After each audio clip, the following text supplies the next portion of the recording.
You can step it up. I can step it up, or I can be disrespectful back because I didn't grow up soft. I grew up, in the hood or whatever Yeah. people may say.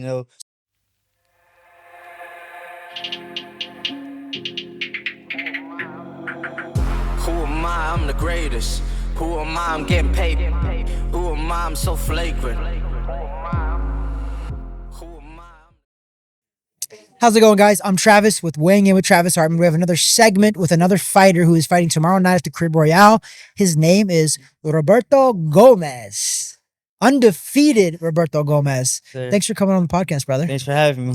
Of course, man. I know this is not a long trek from your hotel at Crib Royale, which is where we're recording inside the Stadium Club. Yes, sir. So it's kind of convenient. You did weigh-ins today. You made weight. Your guy made weight as well, right? Yeah.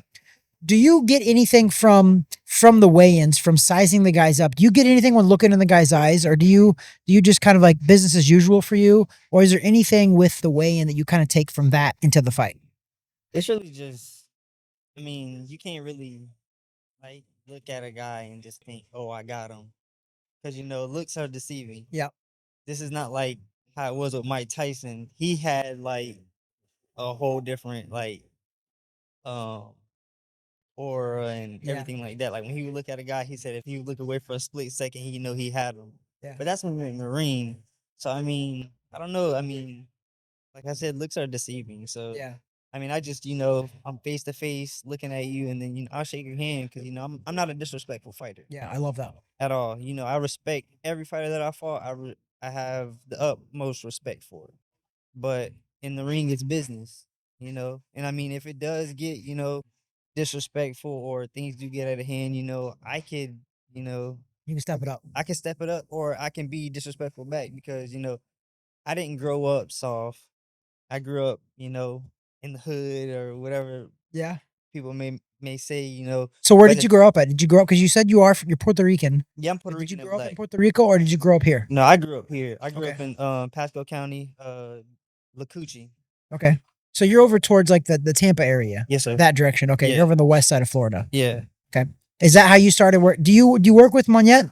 Now he's we brought him in because one of his guys that he used to train, Daniel Bailey, had sparred him a while back, and we were getting some work, and ever since then, Coach Mayette, and my coach, we just became really close and sparring and things like that. So because he had guys that he trained that I sparred, like Chino Lopez, Aaron Lopez, they used to call him Chino, and Daniel Bailey. So um, they're a really good work, really good work. Bailey just fought on the last card, the MVP card, It was here. Yeah. that Friday, Yep. because they had two cards back to back. Yep. Um, That was historic, man. By Yeah. the way, I can't believe they did Friday and I know Saturday. they did a Friday, Saturday was back to back. with like insane talent too. Like it Yeah. wasn't just like local guy. It was like they were like good fighters, like world class fighters on both nights. It was kind of Yeah. wild. Like Corey Marksman, he fought. He fought on Friday night. He fought on Friday. Yeah, he fought on Friday. He was either the co-main event or the main event on Friday. I can't remember, but he was one of those two. Because He fought on Friday for sure. I know because John Paul was the main event because that was that's right. So Bailey. Corey was the co-main event then. So he was either the co-main event or he fought Saturday. But I fought Corey back in the amateurs, but it was like in the beginning of our amateur careers and things like that. I won, but I always had respect for Corey and Alex Rios. I never fought him, but we were always in the amateurs together, and he always just like make fun of us because we were small. And he goes, "Y'all gotta cut weight. I don't." Like, so because he made it naturally. Yeah. Well, I wouldn't even say natural. He loved to eat, so he would just eat whatever and fight in the bigger weight class. He didn't care, which I like. I respect fighters like that, especially him, because it's like he don't care. But now he's pro now. He's more disciplined and things like that. So that just shows a lot about his character and his discipline. And so he fought Corey twice, right? I don't know if he fought Corey twice. I don't know if they. No. I'm thinking of somebody else. No. Oh, you're talking about I think his name's Benjamin Aguilar. Benny Aguilar. Aguilar, yes. Tony Aguilar. Yeah, Tony yes, that's who Aguilar. I was talking about. He Because fought, he came on the podcast once too, but he fought Corey twice. They got a Yeah, draw, and then it was a and then- decision. Yeah, and then he won. Yeah. Nah, I grew up with all those guys in the amateurs. It's just crazy now to see how we all grew up in the amateurs together, and now we're here pros fighting at the the same, sometimes the same card or Yeah. whatever the case may be. So you know, It's wild because people don't realize how like it is such a small world actually. When you're in it, like you're in it, it's such Yeah. a small world. Like Yeah. I grew up around a lot of these guys that are world champions now that are current fighters now too. I'm like, yeah, it's like I know those guys. I fought in the amateurs. Like I used to see them every weekend. Yeah. And they're like big time stars now, but I'm like, I've seen them. I know them still. Like we talk all the time. Right. But it's just weird because most people are just like, how you know that guy? I'm like, dude, we grew up in the amateurs. Yeah. When you're fighting in the amateurs and then you go to pro level, you pretty much know everybody. It's not a surprise when you see somebody. Yeah, you know everybody, but then again, like sometimes it's like kind of hard to like really catch them and talk and like catch up and stuff like that because Yeah. everybody's doing their own thing now. Things And change. it's the pro game now, so it's like everybody has to stay focused and dedicated on what they have to do. So I don't take anything like doesn't bother me. If I see you, I talk to you. I'm gonna say what's up. We chop it up for a little bit. You go Yeah. your way, I go my way. So So how many amateur fights did you have? I had 127 wins and 27 losses. Man, so you had when did you first start boxing amateur? Do you remember how old you were? I was 11 turning 12 when I started, and actually, I was the only one in my coach's gym at the time, Salvador Howdy. Um, I was the only one. I only trained for 3 months. Everybody else had 6 months to a year. I only had 3 months of Yeah. training, and I had my first fight. Rat man, yeah, that's early. So when you talking about like psychological like head tactics and things like that, that's how my coach was. So my first fight, I fought a kid that had 4 or 5 fights, and he was 4 or 5-0 in the amateurs. This is my first fight. My coach told me, he pulled me to the back. He said, "The first 2 jabs this kid hit you with, jump on him." But he told me that this kid It's had like no fight. bulldog him. He said, "Just go forward." So the kid hit me with 2 jabs, and I came in trying to jab, but he hit me with 2 jabs. Boom, boom.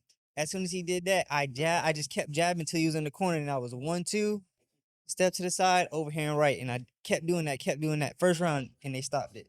Yeah, Yes, I was like, dang. And then my coach started out good. started out good, and then my coach, we get back to the corner, taking off the gloves, and he goes, "The kid had 5 fights, right?" And I was like, "For real?" I just wanted. He's like, "I got a lot of y'all, so you don't overthink." Yeah, it doesn't get in your head. Yeah, so my coach always did that with us growing up.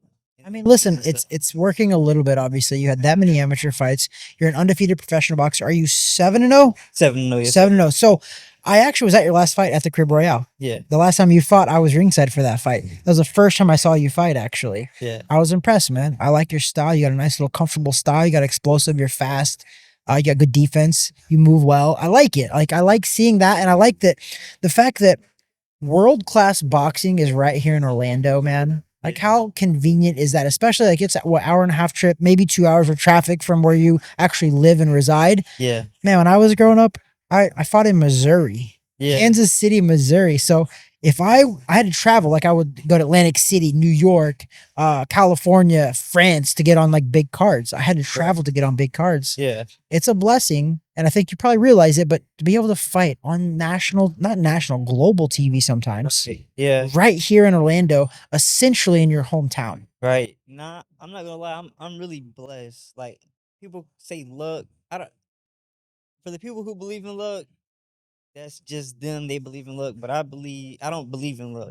I believe in hard work, and growing up, I did have it rough growing up, but I'm blessed to have the people that I have in my life. Like my coach is the biggest blessing in my life. Like he took me because he seen what I was going through, and he knew how bad I wanted it with this sport. And he took me in. I think I was 15 years old when he took me in. Who's your coach? What's your coach's name? Salvador Howdy. Okay. Yeah, he took me in, and like I was living with him, and I've been living with him since I was 15. From 15 up to 21, 22, I was living with him. Well, 21, I was living with him, and you know, it's our journey's been like this roller coaster. Yeah. Like there's been times where like he snapped on me and like you're not doing this, not doing that, and I just sit there and like, yes sir. He's like, you need to do this, and then I get on it, and I'm just blessed to have him in my life because like he really like when I didn't believe in myself, he believed in me regardless. Yeah. And that's a big thing, because a lot of kids or a lot of fighters, they switch coaches. I never switched coaches, regardless of how hard it's been, because he knows me, I know him. So it's like, why would I want to switch something that our chemistry is like the greatest? I love that you said that. You reminded me of two things. One, you're correct on the blessed part. If you believe in God, you don't believe in luck because luck doesn't exist. We're talking about faith and destiny. That's God. And I'm glad that you said that because I'm going to assume that you believe in God. Right. Yeah. I always bring it 100%. up on the podcast. And I think now more than ever, I love talking about God on the podcast because I wouldn't be where I am without God. I wouldn't. Nothing I've ever done is be without God. This platform that I have now, I need to use it more to spread love and God's faith because I think that more God is better. Yeah. You can't tell me that there's any place on this world that if we had more God, it would be bad. Yeah. You can't tell me that because like God at the end of the day teaches love. He teaches grace. He teaches all of that. Like you can make mistakes, but in your heart of hearts, like you can repent for those mistakes that you make. It doesn't mean you can keep making them over and over again and it's free regard, but he believes in love and he believes in grace. How is that a bad thing? Exactly. We need more of that in this world. And I don't even care what religion you believe in. I am a Christian, but I had a Muslim on the podcast. I had Jermaine Ortiz on the podcast. Yeah. He was just like, Travis, like, we actually don't believe that differently than you think. Right. He's like, and I think you need to believe in something. If you believe in something, that something created you at the end of the day, you're probably going to be a better person. 100%. And again, I believe in Jesus Christ. I think he died for our sins and I'm a Christian, but I'm not going to judge somebody else for whatever religion they believe in because I think at the end of the day, most religions do teach peace. They do teach love and they do teach forgiveness. I love all of that. Yeah. Now, the second thing that you said that reminded me of something was you're correct about coaching. I started boxing when I was 6 years old. You couldn't compete until you were 8, but I started when I was 6. My dad was my first coach. He was in my corner for my first amateur fight, 170 amateur fights. He was in my corner my last pro fight, 46 pro fights. Pops has been there from the beginning. He brought in some people there along the ways as well because my dad never boxed. He learned as we learned. And I'm glad you said that because our coach, well, my coach now, well, still everybody else that he used to train, they still call him coach, but he used to do exercise like our boxing exercises. He used to do them with us, and I love that. After we got done, he goes, "Everybody stay right there because we're all gonna go back inside and start working out, but just doing actual boxing." He goes, "Look, I'm gonna learn to be a coach, and y'all are gonna learn to be fighters." Because my coach he used to do tough mans back in the day. Yep. And then he went from doing the tough mans to he had 10 amateur fights. He was 5-5. And then he turned pro and he was 2-2. So, and he always fought B side. He never fought A side. But he didn't have anybody to, guide him like he's doing with me. Yep. Because he's been through it already. So he doesn't want to see me go through what he went through. So, he guides me and he's always preaching to me about, you got to strict diet and, make a um a good conscience is a soft pillow. That's what he always tells me. A good conscience is a soft pillow. Never heard that before. Because think about it. If you do something bad and you go to bed, that's all you're thinking about, right? Yeah. But if you do something good or everything that you've been doing is good and you go to bed, you can sleep peaceful at night. I got you. Okay. Yeah, I like that. I So like that. I like that. that's what he always told me. And, I stuck with it. Still to this day, I still, go by that because it's like, the moment I mess up or I know I cheated on something, it's gonna mess with my conscience. Yeah. Because I didn't do it. So, he was always like that with us. And it's just like when that happened, he was just like, I'm gonna learn to be a coach and I'm gonna learn to be fighters. And I like that. just, stuck to it, stuck to it, stuck to it. And, unfortunately, a lot of the guys quit and stopped boxing, but we still keep in touch. Some of them come and watch me fight. Yeah, it's not for everybody, right? Like Yeah, boxing's not, it's for everybody training wise, but the competition is not for everybody. And I wouldn't even say the competition. It's just because everybody in the gym that used to train with us was competitive. Yeah. Everybody was. It's just the consistency, staying consistent, being consistent. Whether it's 30 minutes to 2 hours, whatever the case may be, just stay consistent. Yeah. And it's just they couldn't. Yeah. So, I mean, boxing. I have a phrase with one of the other coaches that I really like. Is Craig Duncan is his name. We always say boxing is for everyone, but not competition boxing. But I mean training wise. Like I think everybody should train boxing. I think it's such a great cardio workout. It's such a great discipline for sure. But if you don't want to get punched in the face, that's okay. There's still a ton of workouts boxing related that are so good for you. And if you guys hear all the noise in here tonight, we're at the Stadium Club. The Miami Dolphins are playing the Buffalo Bills right now. And this place is ruckus here at the Stadium Club inside the Carib Royale. But the ruckus is going to be happening tomorrow night, by the way, which is when you are fighting on a card by Boxlab. It's being streamed by Boxing BXNG is the name of it, right? And it's right here at the Carib Royale in Orlando, Florida. You're fighting a guy actually from my neck of the woods. yeah. Sharon Carter. I've actually seen him fight a couple of times. I believe he's younger than me though, so I didn't grow up with him, so I don't really know him I don't know him like that, but Yeah. I do know of him because he fought some of the guys that I knew back in the day, back in Missouri. Guys, I can tell you this. Guys from St. Louis, Missouri, and that side of the state, they're good fighters. Yeah. They're tough. They're very quality. They're very athletic. They're very fast. They're good fighters. So, and I know that you know that because you know going into every single pro fights that you never know what's going to happen, right? Like you have to always show up like you're fighting a world champion, essentially, right? Like you gotta have that mindset of every single fight. If you don't have that mindset, that's when you sleep on some people. And you said it earlier. You were like, looks are deceiving, and I can tell you, looks are deceiving because I'm a skinny white boy, and I had 156 wins in the amateurs, only 13 losses. Yeah. Tons of people looked at me all the time and was just like, because I'm a white guy. Right. White guys in boxing, there's a minority. It is in boxing, Right. and that I'm fine with that. I don't even care. Right. I love that actually. It was fine, but it's I had to constantly buck that trend of like, dude, I can fight. Like, come on now, I don't care what I look like. Yeah. And that's what's cool about boxing is that, like, so you're a smaller guy too. What are you, 135? 126. 126. So even smaller. Yeah. People look at you, they're like, oh, you're 126. You're a fighter. I'm like, bro, don't fuck with that guy. Right. He's 126, but he knows how to punch. He knows how to leverage his punches properly. Right. You can punch properly. You can knock out a 200-pound guy. People don't realize that. And these bigger guys too. I have this phrase that I love, and I tell everybody this because guys are big. I was a smaller guy. Look at that guy's muscles though, Trev. Like what? I was like, I'm not gonna hit him in his muscles. I'm gonna hit him in his jaw. Right. I was like, okay, how big his muscles are? It only take 5 pounds of pressure to knock somebody out. Exactly. Like, See, boxers know that, and that's what I love. Like, I remember there's a famous thing around. Devin Haney was having this podcast with this weightlifter guy. I forget his name. He's very forgettable, but he's actually famous. But I don't like him. yeah, he's You know what I'm talking about? Bradley Martin. Yes, that guy. He's always talking shit, and I hate it. But I love it too at the same time because he gets called out on it. But he asked Devin Haney. Devin Haney's 135 pounds. He's a smaller guy too, right? Yeah. 135 pounds. And he asked him, he was like, oh, I could beat you in a fight. Devin's like, no, Yeah. bro. Do you think if me and you got into a fight, you think I could beat you? Like, Yeah. bro, I don't care how big you are. Like, you know, like Terrence Crawford said when he did that interview, he goes, you know, I'm a solid 180, and you know, you're only 135. He goes, but they say the bigger they are, the harder they fall. So I mean, 100%.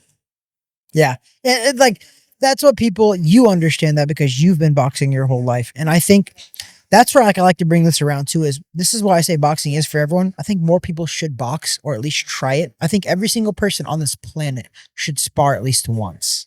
yeah, Because it would be a peaceful planet if more people did that. Once they realize how hard it was, and also once they realize what damage can be inflicted on them when they're stupid or ignorant or do dumb stuff. yeah, Like once you know that like the damage that can be inflicted on you and the damage you can inflict on somebody else, you're less likely to do that. yeah, Have you ever noticed? So me as a pro boxer, I've been in 3 street fights in my entire life from 17 to 19. When I turned pro, never got in a street fight yeah, because I just feel like I get all of my aggression out in the ring and I don't really have a lot of aggression outside the ring. right. But that everybody's different. But do you notice that too for yourself personally? Oh yeah, 100%. Because before I started boxing, I was a hothead. I was always fighting, but I grew up fighting. That's the thing. So like my uncle James, he used to babysit all the nieces and nephews all the time. So it was always, can we go to Uncle James' house? So we would go to his house. Him, my uncle Drew, and my uncle Gigi, my uncle George, rest in peace.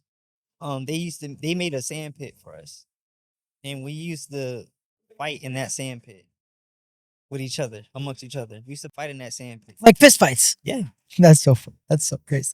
yeah. I feel like, yeah, keep going, keep going. And so as I got older, you know, we were still always fighting and things like that. And then, like, I had my best friend, Kenyatta Morgan, and he'll tell you to this day that he wouldn't let me fight anybody. He would not let nobody fight me. He wouldn't let me fight anybody. He would always, no, he ain't fighting, I'll fight you. But when they seen what I had, they were like, you know, but you know, he got it. You know, we ain't gotta protect because We ain't gotta do this. because I was always so small. Yeah. Like I'm an older cousin, but all my cousins are bigger than me. So, you know, I've always been small, always. So, you know, but I Are like your being parents smaller too then?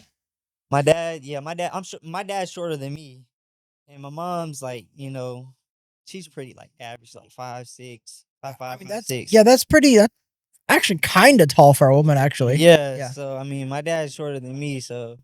But you know, I've always been small, and I used to get picked on. My uncle used to pick on me. He's like, "You ain't gonna get taller than my wife." And you know, I'm taller than her, but when I got to be big, I was like, "Look, I'm taller than her now." So can't say that, but I like being small because you know they underestimate me because I'm small. They do, man. Like that, and that's the beauty of it. Like in the amateurs, they would see me because I'm short, a tall fighter. They think that I'm gonna just come in and bull rush them, and No, you still can box. Yeah, because you're a very good boxer. I can box on the outside. I'll make you fight my fight. Yeah. And I mean, that's what you, at the end of the day, that's what you have to do too. Like, there's a lot of people that, I remember Floyd Mayweather would say a lot of stuff. He's like, I don't care what the other guy does. I'm going to do what I do best. I don't care what he does. Right. He could do whatever he wants to do, but I'm going to impose what I do on the other guy. Right. Sometimes you have to have a plan A, plan B, plan C. And that was why Floyd Mayweather was so great too, because he did have plan A for sure, but Floyd could adapt. Yeah. He adapted better than any fighter that I've ever seen. And I know that you probably grew up a little bit with Floyd, but like I said, I'm older than you. So like I watched like a lot of Floyd's fights. Yeah, And I actually you watched like from Pretty Boy Floyd to Money May. I watched him from the amateurs even. So I had an older brother that fought in the amateurs too. And I remember Floyd Mayweather was like 16 years old at National Golden Gloves. Like you weren't even supposed to be able to do that, but that guy was at 16 and was at National Golden Gloves and like winning these things. And I was just like, grown men. literally. And so like I got to watch this guy from like from afar. He's a little bit older than me, but I got to watch him from afar. I'm like, this guy's, oh my gosh, like this is good. But what I liked about Floyd actually more than anything in the world was his work ethic. You can say what you want about Floyd outside the ring, his antics, his whatever, his bravado, which is fine. I don't agree with half of that, but it's not for me to agree with or not agree with. Right. What he did in the gym and outside the gym and how he worked, that's why he was great. He separated himself from everybody else. It's the things that people don't see. It is. He always just say like when they're sleeping, I'm training, and he's not wrong. I remember watching some 24/7s back on. So he used to fight on HBO when HBO, and this is past your time a little I bit. used to watch that on. I mean on HBO, I YouTube. love it, but they did 24/7s, and what people don't realize is Floyd Mayweather created that. Yeah. He convinced HBO, hey, follow me during a training camp to lead up to all the fights, and Floyd would be like 1 a.m. and wake up and be like, hey, I need to go work out. Call the team now and have them meet me. I'm going to go run. Yeah. And he would do stuff like that. That's what Coach Mayette was telling me because he was in one of his camps. He was in Vegas. Like Monette was in Vegas for a little bit. Yeah. So he was telling me about all this, and he was telling me, man, Floyd will call 3 o'clock in the morning and say, hey, you know, get everybody ready. We finna go do some road work.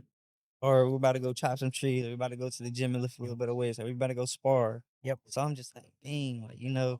And when I used to built watch, different. and this was when I was in amateurs. Like when I first started, I would watch the 24/7s, and I'd just be at home chilling, and I'm like, damn. So I'm like, I gotta get up. I get up and just go run or go to the gym. Yep. So, you know, because my coach, he gave the main fighters that were dedicated a key to the gym. So like in middle school, I wouldn't even tell my mom. In middle school, I would get out. I think it was like 140, 145. I get to the gym at like 2:15. I'll run to the gym, and I'll be at the gym from like 2:30 to 7, 8 o'clock at night, training. Just being around that too. Just being being at the around it gym. even. Not even necessarily training for that entire 4 or 5 hours, but Oh no, I would being train. it. Yeah, I would. We would train all the time. We would train so long, and it's just like, my coach is like, he. Then we got to a point where he was like, I don't want y'all training so much because I don't want y'all to get burned out. Which is that's a good coach because that can happen. Yeah, 100%. You have to actually have you need some off time, you need some on time, but also it's a balance. it is. That's life too. That's why I love boxing because it is a life balance where you can't have too much of anything. You can have too much of a good thing. You can have too much of a bad thing. There's got to be a balance between both. 100%, man. And that's why I love that you have a coach that you have a very good relationship with because I think that I talk about often on the podcast that I think that out of all sports, I feel like you need to have a really great relationship with your coach in boxing because you are going to battle with them. You are literally, and like people, I hope you know this too. The seriousness of boxing is once you turn pro, people die in the ring sometimes, man. I know we all don't like to talk about it, but it happens. It happens. It does. So that's why I love that I have my father in my corner because I knew no matter what ever happened, my father was going to take care of me. Right. So I had a very successful amateur career. My pro career was not as successful. I had 46 pro fights, but I fought Terrence Crawford on 5 days' notice. Yeah. I fought Keith Thurman on 3 days' notice. I fought at Madison Square Garden on like 2 days' notice. Like I did a lot of stupid stuff. I learned the hard way. Right. But because of that, you made a comment earlier too about that. Because of how I learned the hard way, I wanted to pass it on to people after me. My younger brother is actually an undefeated professional boxer. He's 10-0, but he'll probably never fight again. This kid, I love my brother, but he created a very successful business. 10-0. I trained him, managed him, promoted him. I had him a fight on the undercard of Deontay Wilder, Tyson Fury 1 at Staples Center. Dang. He was going to fight Alfred Angulo on the television portion. And he texted me, he's like, I'm going to Australia, Trav. Oh, I'm sorry. I can't do this. And he's never fought again, ever. This is like 6 years ago, Dang. 7 years. Whatever the date of that fight was, That was the last time. He fought like a month before that. So he was already in good shape. Yeah. It was like 3 weeks notice, but Alfred Angulo at the time was like past his prime, but that would have been a huge win. He was 10-0. He's a lefty, 154 pounder, could have made some noise. Yeah. But it wasn't, if it's not in your heart, it's not there. Right. And that's why I didn't push it. I was just like, I'm not going to push it. Like, I want you to learn. I want you to learn from my mistakes, and my mistakes where I took fights that I shouldn't have took on short notice. I shouldn't have fought them. I didn't have a manager. I learned the hard way. My dad didn't know any better either. And the whole point of me learning the hard way was I want to pass it on. And if I can pass it on, but then also it's not for you, that's fine. So he's literally going to never fight again. And he's 10-0. Yeah. Professional. You got to think about it too. Pros and amateurs are different. So, I mean, if he's seen that, then, he's like, I don't want to do what my brother did. Because there's been times where I had on Anthony from Undisputed. Anthony Arvello. Yep. Yeah. So I fought Mikey Garcia on his card on one night. On an amateur card. Yeah, at his Undisputed amateur fight. Yep.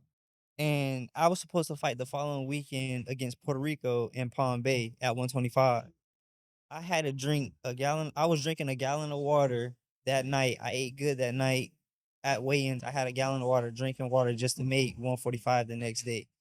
145. And I fought. And you're fighting 126. Yeah, so I rehydrated like 139, 140 to fight Mikey Garcia. And Mikey Garcia. The one that signed with his brother's David Garcia. Heavyweight. From where? From Putnam County. I'm not sure that I know. With Coach Barry Stewart's boys. They used to train with Barry Stewart. I think I know. Dang. But anyways, they signed Anthony, and this was in the amateurs, and I beat him. But my coach was like, all right, he said, look, like I said with the head tactic things, he's like, look, you can do this. And then it wasn't hard for me to cut the weight. I cut the weight because there's nothing but water weight. I cut the weight right back down to 125. and fought against Puerto Rico, and I beat him. Like I'm talking about, I swept the floor with this kid. Yeah. And my coach was like, "See," he goes, "when you put your mind to something, you can do it." He goes, "You just fought on a one night's notice, beat him, trained this whole week, and then you just beat this guy coming down here from Puerto Rico." So he goes, "You can do it." He's like, "You're a top amateur fighter." He goes, "You have to believe in yourself." Yeah. So ever since then, it's just like gotta get it. It's self-belief, man. Like you do need a coach and people around you that believe in you too. You do. But when people tell me all the time, they're just like, Travis, what's the percentage of mental and physical for boxing? And I don't know if you agree with this or not, but I do growing up. I go, boxing is 90% mental, 10% physical. 100%. And people think that's weird. I'm glad you agree then, but people think that's weird for me. I'm like, but you're punching. I'm like, you don't understand the mental gymnastics that we do before a fight, up to a fight. That the thought process for me going into a fight in that locker room before the fight is like, as a pro fight, even is, man, like, I don't even know how to explain it. Yeah. It's like, I don't even know. It's not that I'm scared, but it's just like, I'm on edge, man. I've had, like I said, 169 to be exact, but 169 amateur fights, 46 pro fights. Every single fight I've ever fought, I was nervous before. Yeah, I mean, It's nerves a are different good. kind of nerves, but it does. It keeps you on edge. It keeps you like, I think it heightens your senses. But like, I never was scared of another guy. I don't know what it is. I don't know how to explain it, but it's so mental. If you're not mentally strong, you're not going to win. I don't care how talented you are. I don't care how physical you are. If you're not mentally strong, you're not going to make it to the finish line. For sure. You're going to win you might beat some great fighters in the process, like randomly, but if you're not mentally strong, you're not going to last. Yeah. And you 100%. have to be. Yeah, you got to be mentally strong. Mental is the biggest thing. That's the biggest. That's the biggest thing to overcome. Is being mentally strong. Regardless with whatever you do in life, you have to be mentally strong. Because if you keep telling yourself you can't do it, you already lost. You already lost. I have a quote that I love. I live by it. It's actually on my Facebook. It's whether you believe you can or can't, you're generally right. Think about that. Yeah. If you believe it enough, you're going to accomplish it eventually. It might not happen right away, right? You can't just be like, I'm going to be a world champion tomorrow. Yeah, you can believe it all you want, but it's not going to happen tomorrow. Yeah. It might happen down the line, whatever else. But if you actually genuinely believe something to your heart, and then you put the steps in process to do that, which you're doing, you're 7-0. You're fighting tomorrow night at the Carib Royale to go 8-0 possibly. Is it a 6-round fight? Last 6 rounder. Are you going to move up after that? Yeah, I'm moving up 8 rounds after that. I mean, that's proper, man. So let me ask you this. I had 170 amateur fights. When I made my professional debut, I was 20 years old. It was different. We were the same age. You're pro 20. I was 20 I years love old it, dude. pro debut. I love that. So this is even perfect because you're the same age as I was. What was your thought process and how did you feel before and after going into your professional debut at 20 years old after you had about the same amateur fights as me, 140, 150. Yeah. So what was your thought process of the professional boxing game compared to the amateur game? The amateurs, oh God. It was like when they announced who I was when they came to us with who I was fighting, I was like, all right, cool. Weigh-ins, cool. Everything like that, I was good. When I got in the back and I was getting wrapped up, I had my gloves on. Everybody's thinking that I'm smiling, talking to everybody, whatever, acting like I'm not nervous. The only one who knew I was nervous was my coach. I warmed up. I'm talking about, I'm like, I'm hot, warmed up, ready. Yeah. And they're like, oh, you got a few minutes, you might want to, cool down a little bit. So my coach was like, get off your feet, So I'm cool. Mind you, I'm so nervous. My shirt is soaking wet. Soaking wet. We get to, and I'm just thinking, like, everything runs through your mind on your pro debut. I don't want to get knocked out, Your friends You know, and when family are it's probably cut, friends, family, sponsors, all these people are here, and you just don't want to let them down. So then, as I got closer to the ring, I gained more confidence. And then I played a song that my coach used to listen to. It's called by 8 Ball and MJG. Uh, I forgot what the name of that song was, but we walked out to that song, and my thought process was, I'm not just going into this fight by myself. I have to fight by myself, but I'm not going into this fight by myself. Yep. My coach is right there with me. He's in it with me. Yep. So if I lose, he loses. If I win, he wins. It's just not it's a one man sport, but it's a team sport outside of the ring. Yep. So I listened to that and I just gained more confidence. And I just looked at my coach before I went into the ring and I was like, it's game time. I got in the ring. I'm nervous, Yep. but when that bell rang and that guy came in throwing punches, I threw my punches too, and then I caught him. It was a money shot. Yeah. He slipped up and threw the right hand, but he didn't bring it back. He threw a right hand and came down. Left it long. And I came with a hook. Boom, right on the chin. Dink. Out cold. 19 seconds. First round. 19 seconds. So your pro debut was pretty nice. Yeah, it was pretty nice. It was ecstatic for sure. That's awesome because that's what people don't understand about professional boxing either. Is like you don't start out at the top. Period. You're not fighting a world contender your first fight. You're not fighting a world contender for a little bit. So like people don't understand that about professional boxing either. It's like you have to work your way up. Right. It's fine. That's beautiful. But along the way though, there's guys because we're in a sport where punching power matters. And anybody, now that you step in the ring, anybody that you're stepping in the ring with, if you're not on your game and you do something lazy, these guys can catch you with a shot because like you said earlier, 5 pounds of pressure is what it takes to knock somebody out. That's all it takes. Right? But if you're on your game 100% of the time, you can get caught, roll that punch, whatever else. So that's my claim to fame now is that you will never find a highlight reel knockout of me anywhere in the world. Yeah. Because nobody ever knocked me unconscious. Right. So I did have, so not to brag, but I lost. I lost more than I won as a pro, but nobody ever knocked me out. Right. My dad was in my corner, so he would throw the towel in sometimes too. A little early sometimes too. Like I fought Keith Thurman on ESPN and I'm on the ropes getting punched and my pops is like, I know my son's not ready. So like, I'm not going to let him get beat up. And he throws the towel in. And like, I'm like, my dad throws the towel in. I'm like throwing double hooks off the ropes, backing up Keith Thurman. And I look over and I'm just like, but I never got mad at him because I was like, I get it. It's my fault too, because it wasn't that I didn't train for fights. It was, they would call me on literally 5 days notice. Right. And like, I'm 23 years old, 22 years old. I'm not training year round. I was going to college at the time too.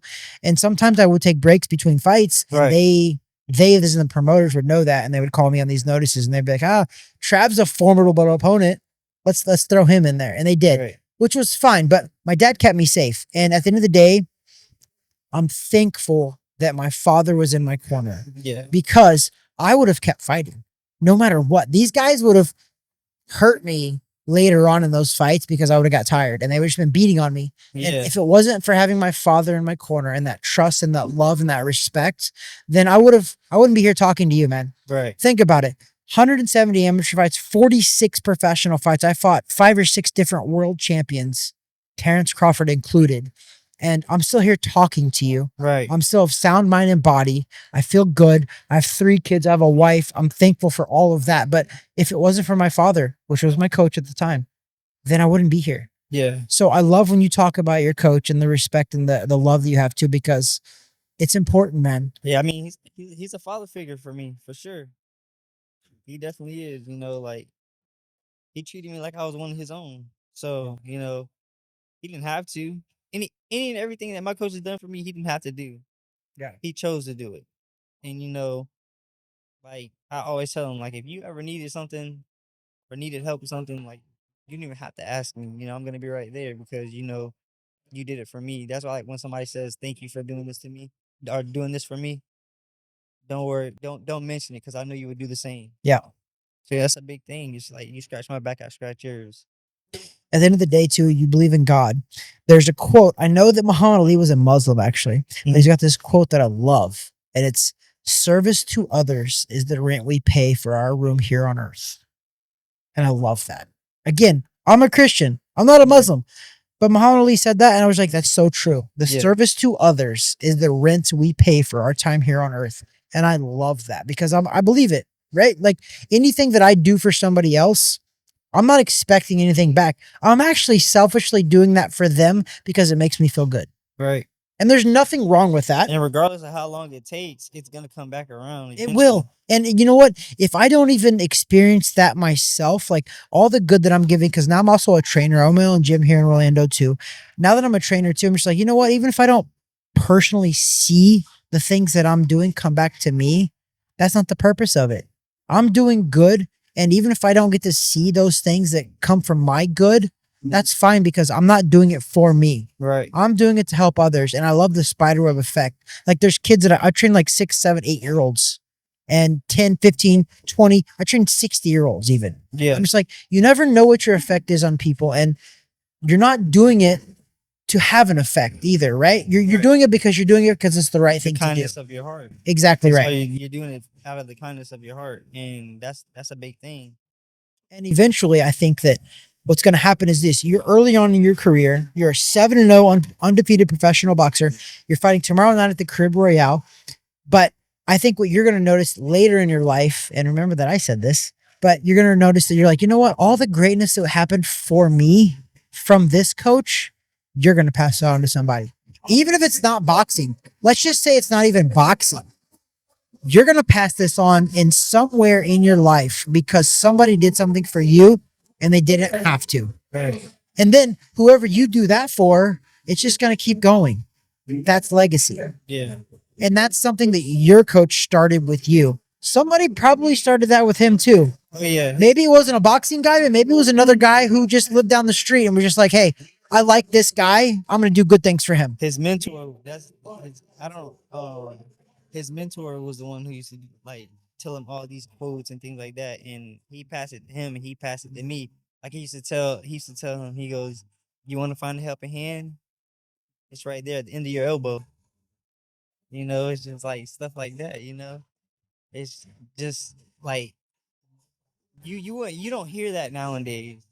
You don't. So it's like for him to pass that on to me and for me to be able to pass it on to somebody else means a lot. And you know, I talk like my brother-in-law, like my fiance, Chelsea, she is a big part. Like she plays a big role in my life too, like a huge role in my life because you know she helped me with a lot. Like you know, opening up more to her and you know just being you know like you know to learn to separate certain things, like separate boxing from home and things like that. You have to compartmentalize certain things. Yeah, and that's a big part. So you know, like just us talking and things like that. And you know, I try to you know help her. Well, my brother-in-laws, I try to help them out as well. Even my her little sister, my little sister-in-law. You know, I try to help them out as much as I can. My sisters, you know, because if nobody was there to help me, how can I help somebody else? You know, if you can't help yourself, how are you gonna help anybody else? Yep.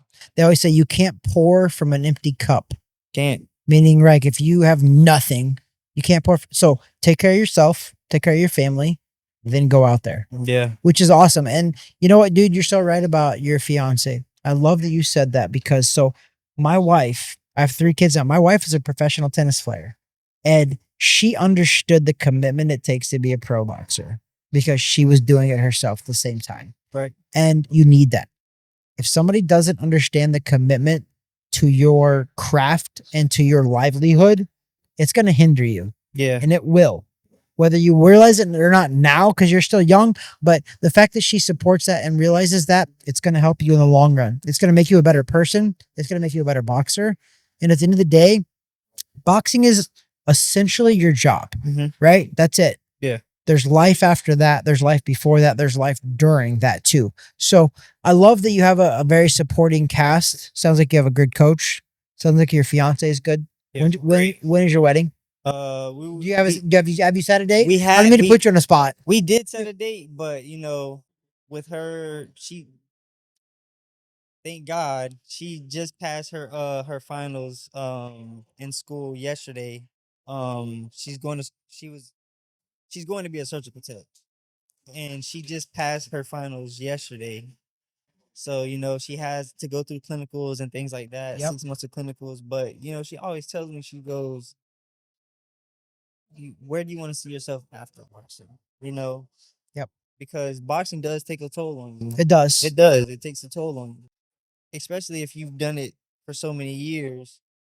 It just, your body is not the same. So I want to be able to. And the main reason why I started boxing was to get out of the situation that I was in as a kid. Okay. Like, boxing was my escape route. But that being said, I'm doing this now to, still get me out of what just the thought of going back to where I was before. Yep. It's still like, I gotta go, I gotta go, I gotta go. But she tells me, babe, you have to find a balance. Like, it's okay to be tired and come home and relax and, spend time, it's good. You have to learn an off switch. Yeah. So, that's my off switch now. It's like, when I come home, I decompress. I don't even think about boxing when I'm home. All I am is just with her, enjoying time with her. That's the biggest thing. So that's a positive, man. So you're wise beyond your years. How old are you right now? I'm only 23. 23. You're a young man. You're in your Jordan year. Michael Jordan was number 23. 23, yeah. So you're in your Jordan year right now. So it's a very good time. You're a very young man. I think what you're saying is correct. I think that keep believing that and you're going to be okay. Keep believing that. That's the thing. Some people believe certain things and then later on when some pushback comes, they change their route. Don't. Yeah. Because what you're saying is correct. It's 100%. Your fiance, future wife is correct as well. You do have to decompartmentalize, man. I know that. So I wasn't married when I was boxing at all. Yeah. I got a girlfriend through my 20s to 30s. I didn't marry my wife until I was in my 30s. It's tough. It Right. 100% is tough, but it's possible. Yeah. It's not impossible. The fact that you're a professional boxer proves that it's not impossible. In the very word, I know this is a cliche, but in the very word impossible, it spells I'm possible. You know that? Yeah. I'm possible, impossible. It spells it. Literally, the word impossible spells I'm possible. It's how you look at things. It's perspective. Life is perspective. Boxing is perspective. How you look at certain things. I always tell these fighters in here too, a loss isn't a loss if you didn't learn something. If you didn't learn something, you lost. Right. You 100% lost. If you lose and you learn, it wasn't a loss. Right. And I think in boxing, we're coming across that more and more every single day, that a loss is not a death sentence in boxing. It's not. Now, don't lose. Nah. So I'm not telling you that. The goal is not to lose, but for me, is like Crawford said, when him and Canelo fought, that's bringing old boxing back. 100%. Because look at the Four Horsemen. You had Tommy Hearns, Marvin Hagler, Sugar Ray Leonard, Roberto Duran. You're talking about the Four Kings. The Four Kings, the Yes. Four Horsemen. Yes. Those guys didn't care about a loss. They did not. What they wanted respect. That's what they wanted. They wanted respect. 100%. And what they had to do to get that respect, to fight whoever was in their way. And Win or lose, yeah, they fought. Win, lose, or draw. Yep. 100%, man. But the goal is not to lose. The goal is to win. Regardless, they're gonna remember you. They're gonna remember, dang, when I fought that guy, he had a mean right hand. He had a mean uppercut, whatever, hook, straight right, whatever. He was a warrior. Yeah. The guy, you had to put him out on a stretcher to get him out of the ring, stuff like that. Yeah. You're not wrong. You're 100% correct. And I think I honestly, because of guys like Canelo and Crawford, in my opinion, guys like Canelo and Crawford are what's right about boxing. You might not have, but I watched everything. So I watched their post-fight press conferences in the ring. I also watched the post-fight press conferences outside of the ring. Yeah. Those two guys, Canelo Alvarez and Terrence Crawford, are what's right about boxing, man. Yeah. Terrence was not braggadocious after he won. He was extremely humble, thanked God. He knew that wherever he's at right now was not because of him. It was because of God. Canelo Alvarez. There was a reporter, Ellie Seckback, who I used to really respect and like, but I'm losing respect for him now because he came up to Canelo Alvarez and he was like, I had you winning that fight, Canelo. I thought you won. Canelo goes, stop. He goes, I lost that fight. He goes, the judges said I lost. I lost that fight. Don't create anything that's not there. Like, he's like, I lost. And I was just like, man, to be fair too, most people don't realize that fight actually was closer than people think. I thought Crawford won. 100,000,000% I did. Yeah. But that fight was not like, I don't think it was as dominant as people were thinking. If you actually look at the official punch stats, the percentage of the punch stats, it was a more close fight than people think.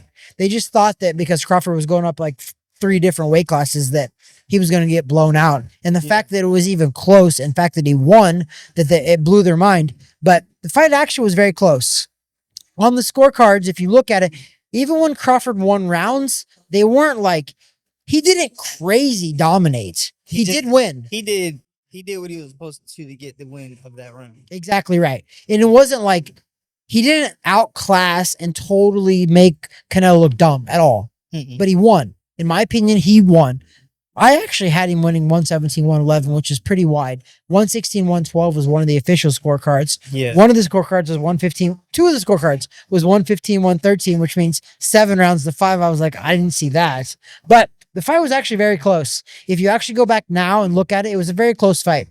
Crawford won, though. It was a close fight that I thought he 100% won. Yeah. But it was a close fight. But what people don't give respect to, and I actually made a post about this on the podcast. I said, Canelo Alvarez, in my opinion, management wise, this was a stupid fight. Because he's a 168-pound world champion and he owns 4 different belts in that weight class. I was like, why are you fighting a guy who's 2 weight classes below you? Because if you win, all they're going to say is you beat a smaller guy. Who cares? Right? Yeah. But if you lose, they're going to be like, you lost to a smaller guy. Like, what the heck? You're terrible. Right? So I was like, management wise, it was a stupid fight. But as legacy goes, I think it was brilliant. Yeah. Because he was daring to be great. Dude, Canelo Alvarez has fought so many greats, including Floyd Mayweather, including Terrence Crawford, including Bivol. He fought a bunch of guys. Cotto. He fought Arizona Lara. He fought so many greats. Shane Mosley. He's fought so many greats. Like, he's fought so many greats. And he didn't have to fight Terrence Crawford. He didn't have to. Because nobody was really clamoring for that. They were talking about David Benavidez, rematch with Bivol, all these. And he chose to fight Terrence Crawford. I love that. Yeah. I think there's some brilliance in that. I really do, even though he lost. But you know what?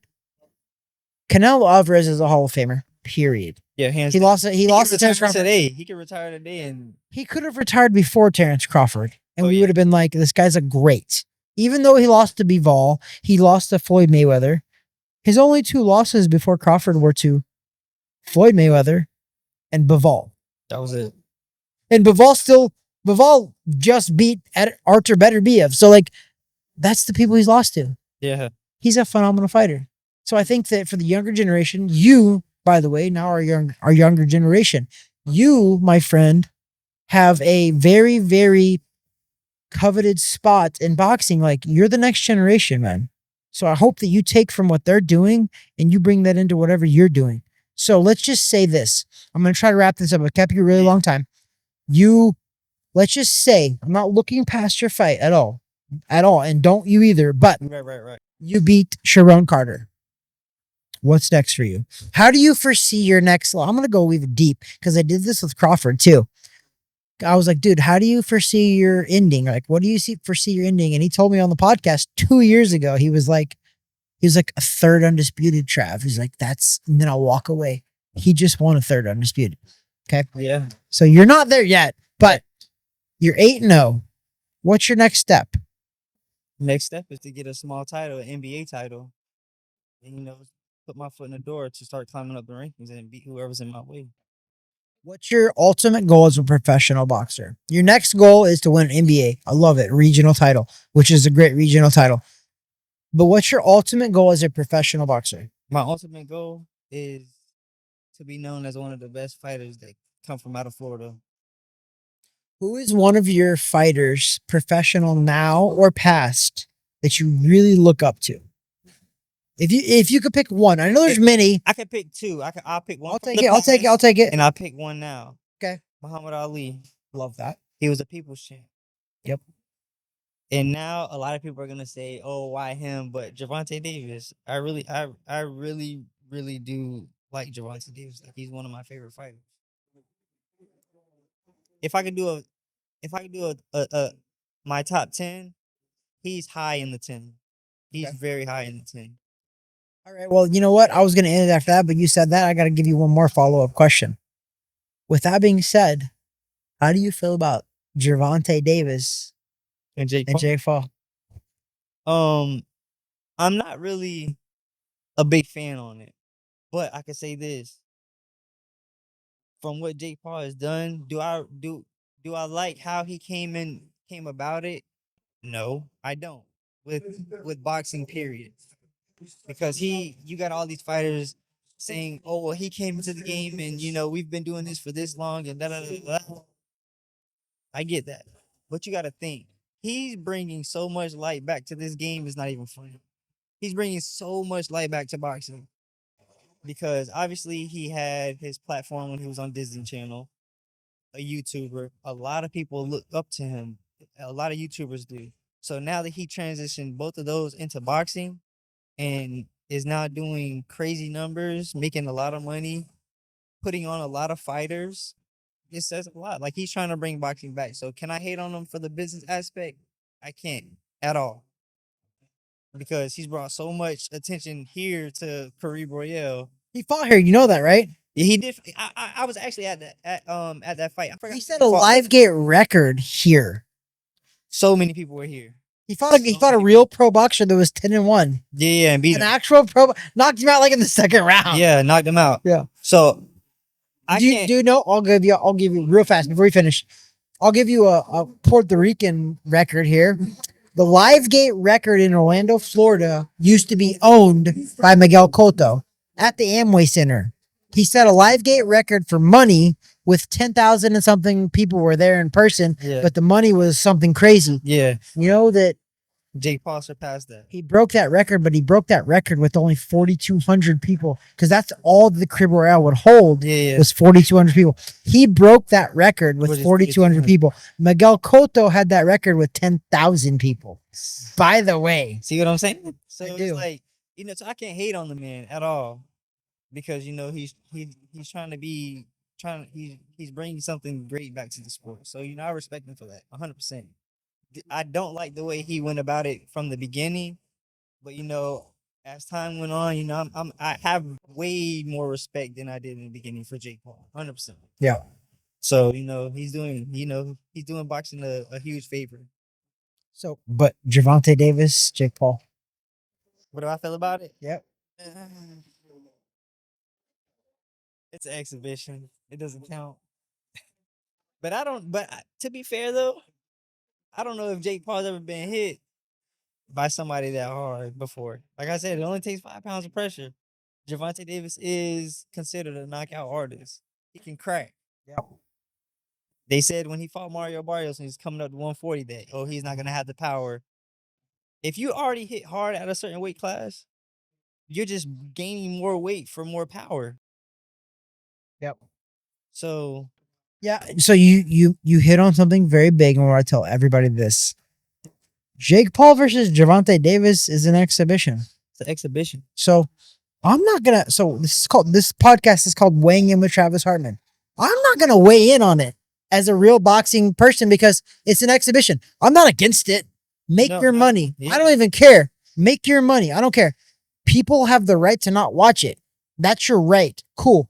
But if you want to tell me as a boxing podcaster now, if you want to tell me to weigh in on it in a boxing sense, there's no sense to it. Yeah. It's not going to be judged. It is literally, they will not announce a winner because it's not an official sanctioned fight. Exactly. I have nothing against it. Cool. I hope that somehow Gervonta clips him. Yes. I don't care. But Jake Paul doesn't make me mad one way or the other. He doesn't bother me. At all. I don't mind Jake Paul at all. I have nothing great or bad to say about him. Nothing at all. He actually takes the sport, ironically, very serious. He Even does. though he talks differently, the guy works his ass off, man. Yeah, Like- no, he does for sure. So one of his first trainers was Shane Mosley. Mhm. His next trainer was a guy named BJ Flores for the last like 2 to 3 years, who I actually fought on the same National Golden Gloves team in Missouri. BJ Flores is from Springfield, Missouri. He's like a 30-3 professional boxer too. But me and him are really great friends. Yeah. And he trained Jake Paul for like 2 or 3 years when Jake Paul's rise up. And then now Jake Paul's trained. I don't even know who he's trained by, to be fair now. But But BJ Flores was there in the like, and BJ used to tell me, Trav, we bring in legit pro boxers to spar with Jake. He's like, Jake takes the blows. Like, I'm not kidding when I tell you, he's like, Jake actually goes through the whole process. Like, he'll get his face beat up in sparring because he's like, I want to try my best. Yeah. He's like, he shows up every day, Trav. He trains his ass off. And that itself, I Says respect. a lot about him. I do, That's but I what it's respect it. about. I was like, I don't care what you all think about him as a professional boxer. Whatever you think doesn't matter to me because I know how hard boxing is, and so do you. Yeah. for He sure. does the right things in training. But with that fight, you can't be mad at them because look, they're entertainers. I'm an entertainer. You They're are. entertainers. You don't forget that because at the end of the day, as a pro boxer, you're an entertainer. I'm an entertainer, and I'm here to sell myself. I'm here to sell myself. You know, so if somebody says, "Oh, I'm not doing it for the money," yeah, I don't know what you're doing it for. You're a prize fighter. You a are prize doing it fighter. for the money. Yeah, Right. I'm an 100%. entertainer. You are.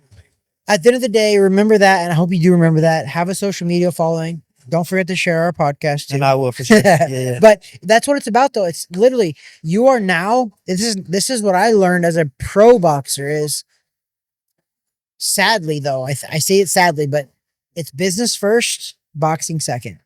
When you're a pro boxer, it really is. But you can play that hand in hand. It's not a bad thing if you play it right. Right. But in the amateur game, I was like, dude, it was all about boxing because I fought for trophies and medals and Yeah. respect. When you get to the pro game, you got to think It's about about- business and boxing. It is. People are investing in you. People are paying you money to watch you. I know the business part because you know I'm a part-time painter, part-time, full-time, whatever you may call it. But you know I paint on the side. My coach has his own business, a successful painting business. So you know I'm around business 24/7. So I know You understand it. I understand it 100%. Customer service. At the end of the day, if people don't, I don't care how good you are. If people don't want to watch you, you're not going to make money. You're not gonna make no money. If you do shitty jobs as a painter, they're not going to hire you. But they say good news spreads fast, bad news spreads faster. 100%. With painting, hey, he did a horrible job. Don't. I'm not gonna refer him. Don't use him. With boxing, all he's coming to do is get a check. He's gonna stop the first round. Don't put him on your card because they want to see something entertaining. And trust me when I tell you this. So I'm really good friends with Eric and Amari. You're with Boxlab, right? Correct. I love those guys. They're actually they're what's right about boxing, by the way. I don't say that about a lot of people. Them, I love them so much because they gave me a chance and they signed me. I don't say that a lot about boxing people, but Eric and Amari and my book, and I've dealt with Oscar De La Hoya, I've dealt with Bob Arum, I've dealt with Eddie Hearn, I've dealt with all of the big time people. And I'm going to tell you right now, those guys so far, I've known them about 3 or 4 years, Amari and Eric, they're good people. Oh yeah. That's what I love about them. And that's why I love that. That's why I was open to doing my podcast here. I used to do my podcast in my own boxing gym. And I was just like, dude, I think this place is awesome. Stadium Club. It's perfect. So I talked to them. We had a conversation. Like, let's do it here. So I love those guys. Boxlab guys, they brought a new love for me back with boxing as a fan now. I'm a fan now. Essentially, I'm a fan. I go to all the fights. I'm a fan. Yeah. And now I'm a podcaster too. So like, I love what they're doing with boxing. I love that you're with Boxlab too. They're good people. They're transparent. They're very honest. Very. In all of my dealings, they're very transparent. They're very honest. And I they keep love it- that. They keep it real with you. They don't sugarcoat it. It's like raw and uncut. And that's how it should be, man. And I like that. I love it. And how I grew up and how I want it to be raw and uncut. I want you to give it to me real because I've never been a yes man. I've never wanted yes men around me. Right. That's why I've had family around me. I was like, and I know my family, if you probably know that, your family's usually going to tell you the truth. You think you're all this and they're going to be like, oh yeah, you're a dirtbag. You're a scum. Not as, not that far, but you know what I mean? I get where you're coming from because it's like they're not gonna tell you something if it's not for your best interest. 100%. And I have 2 older brothers and a younger brother, and they've always been, dude. My oldest brother, honestly, was why I was so successful in the amateur boxing game, because I won.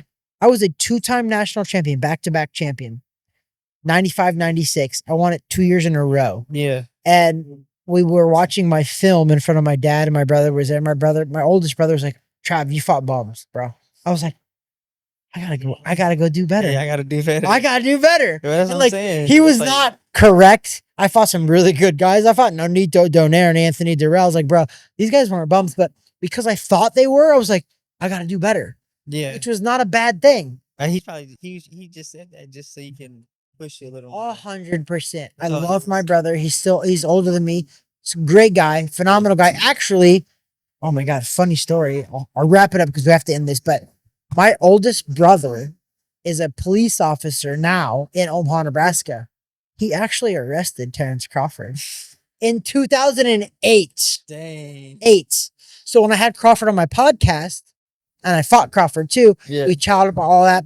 I ended the podcast, and then I was like talking to him off the air, and I was like, "Hey," I was like, "I don't know if you know this." I was like, "But my brother actually arrested you," and he was like, "Really?" He's like, "When?" And I told him when. He was like, and I was like, "I'm not gonna put this on the podcast." And Crawford goes, "No, Trav." He goes, "Put it on the podcast." He goes, "Because I'm not that person anymore, man." Yeah. He goes, "I don't drink, I don't gangbang, I don't party, I don't do any of that stuff anymore." This is 2008, Yeah. and Crawford, he's not, dude.